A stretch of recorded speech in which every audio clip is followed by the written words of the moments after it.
সাত সকালে তীব্র ভূমিকম্প, কেঁপে উঠল দিল্লি সহ আশেপাশের এলাকা। বাড়ি ছেড়ে রাস্তায় নেমে এলো মানুষ। ভূমিকম্পে কেঁপে উঠল দিল্লি, এনসিআর সহ উত্তর ভারত।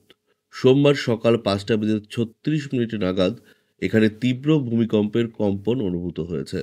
জাতীয় ভূমিকম্প কেন্দ্রের মতে রিক্টার স্কেলে ভূমিকম্পের তীব্রতা ছিল 4। প্রাথমিক তথ্য অনুযায়ী ভূমিকম্পের কেন্দ্রস্থল ছিল ধৌলকুয়ানের কাছে, লেক পার্কের কাছে। কম্পন এতটাই শক্তিশালী ছিল যে ভবনগুলো কাঁপতে শুরু করে এবং লোকজন বাড়ি ছেড়ে রাস্তায় বেরিয়ে আসেন। গাছে বসে থাকা পাখিরাও বিকট শব্দে এদিক ওদিক উঠতে শুরু করে। ভূমিকম্পের কেন্দ্রস্থল ছিল নয়া দিল্লিতে, মাটি থেকে 5 কিলোমিটার গভীরে, 28.59 ডিগ্রি উত্তর অক্ষাংশ এবং 77.16 ডিগ্রি পূর্ব দ্রাঘিমাংশে।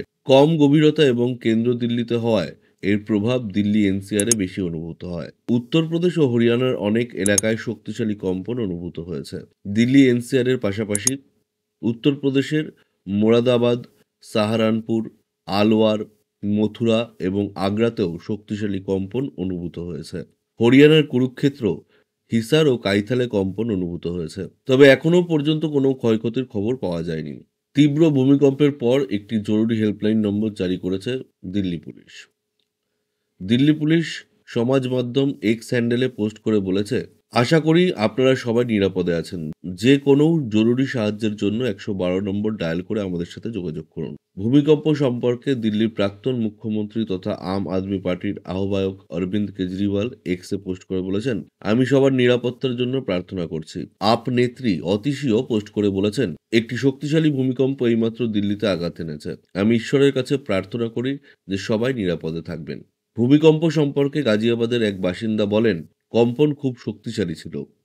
আমি আগে কখনো এমন কিছু অনুভব করিনি। পুরো ভবনটি কেঁপে উঠেছিল। দিল্লি রেলওয়ে স্টেশনের ট্রেনের জন্য অপেক্ষারত এক যাত্রী বলেন, ভূমিকম্পটি অল্প সময়ের জন্য হলেও তীব্রতা ছিল খুব বেশি। মনে হচ্ছিল খুব দ্রুত গতিতে একটা ট্রেন এসেছে। রেল স্টেশনের বিক্রেতা অনিশ বলেন, সবকিছু কাঁপছিল।